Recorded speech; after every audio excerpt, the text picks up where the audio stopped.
Well, welcome to another edition, my wonderful, faithful mathy students, to another lesson in your favorite math class with me, your favorite math teacher. Okay, I guess that was a little too much. Sorry, it's a little over the top, but you know what I mean. I do care about you guys, and I want you to learn this stuff. So guess what? I've brought in words. Today we're going to solve word problems that involve math. Fractions. That's it, fractions. Um, and why? Why do we care about word problems? Well, yeah, they're on the PSSAs. That's part of it. But you know what? Real life isn't just a list of numbers to solve. Okay? In real life, it's situations. So we're going to have a situation this morning, today. And our first situation is Alexander is taking a walking tour. And Alexander wants to know how much further is this thing going. It's interesting, but I'm getting tired. My legs, I don't know if I can do it. So he needs to figure out quick, is he going to be able to finish this walking tour? So he's gone. The whole thing is 1.5 miles, and he's already walked 7/8 of it. So how much farther is it to the end? Well, I've come up with a strategy for you. I worked hard on making this graphic organizer because I know visually sometimes you just need something visually. And I want to talk about what to do with something, a word problem like this. So I've got 5 steps. They all start with an S. I had to work hard to make sure they did. And I want to go over each step with you. So study the problem carefully. Alexander's taking a walking tour that ends in 1 5/8 miles. So what I want you to do when you're studying your problem is write down on your paper, or if you're using an organizer that you're allowed to write on, like this one, circle the important details, like 1 5/8 miles. He's already walked 7/8 of a mile, and write that, circle that, or jot it down if you're working on a regular piece of paper. And then what else are we doing here? We know we've got these 2 facts, these 2 number facts. What are we going to do with them? Well, it says how much farther. How much farther right here, okay? Right there.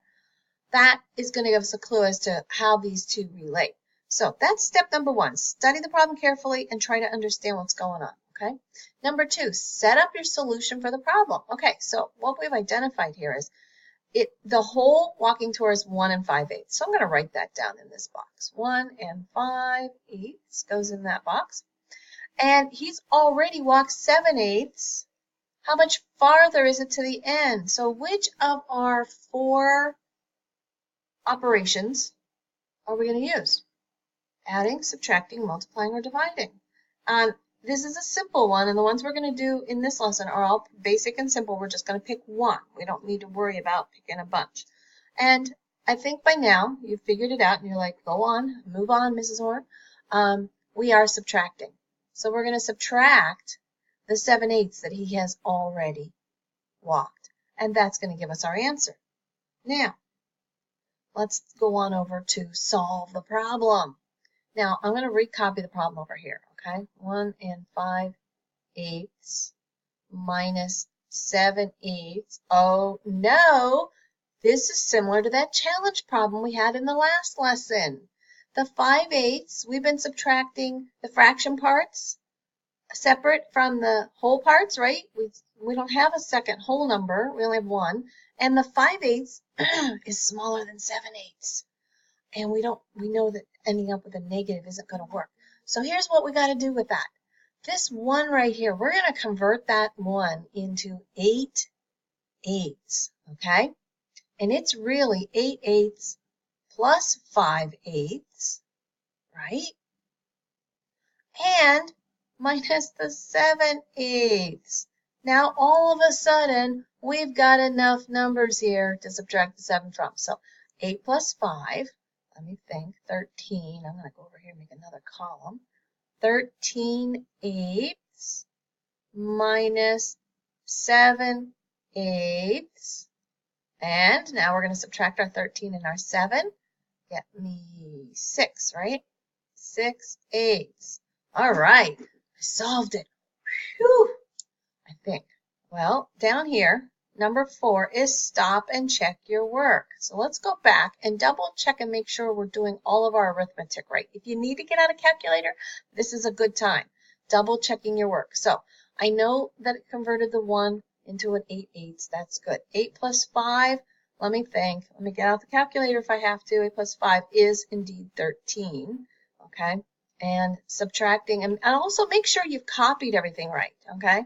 So when I copy it out of here, make sure these numbers are the ones I wrote down and not some crazy other numbers. All right, so we got 13/8 minus 7/8. And we've got 6/8. So everything checks out. I'm just going to kind of check that, all right? And I'll just put a little check over here because that means I checked it all out, all right? Now, does my answer make sense? I'm sorry, I cut off a little bit of that word. Does the answer make sense? Step number 5. Does it make sense? Well, first of all, I want you to notice something about our fraction here, if it makes sense or not.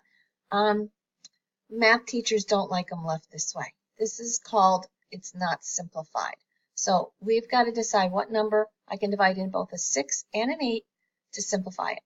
Hopefully you recognize that these are both even numbers. I'm going to divide them by 2, and that'll give us 3/4, 3/4 of a mile. So, does it make sense? If he's going to go 3/4 of a mile more, well, you can double check your work. We can add that to the 7/8 if we want to. Oh, we should have left it as 6/8, huh? That's one way to double check and make sure it makes sense. All right, so I should have left it 6/8 if I was going to add it back in. 6/8 plus 7/8 equals 13/8, and then we would simplify back. So we could double check. That would be part of our checking too. But does that make sense that it would be 3/4 of a mile left? Well, if it came out to a number that was bigger than our original number, then it wouldn't make any sense. So we've done everything we can to double check, make sure it makes sense, and we've done a really good job. And notice how there's work in the different sections of our organizer. That's what I want to see when I send you to do your problem. Okay, so I'm going to have you do this one on your own and put your answers into Playposit.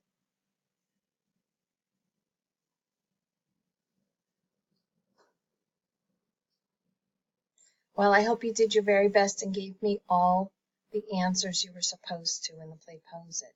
Now I want to see how you can do some more. We'll continue this in our next session.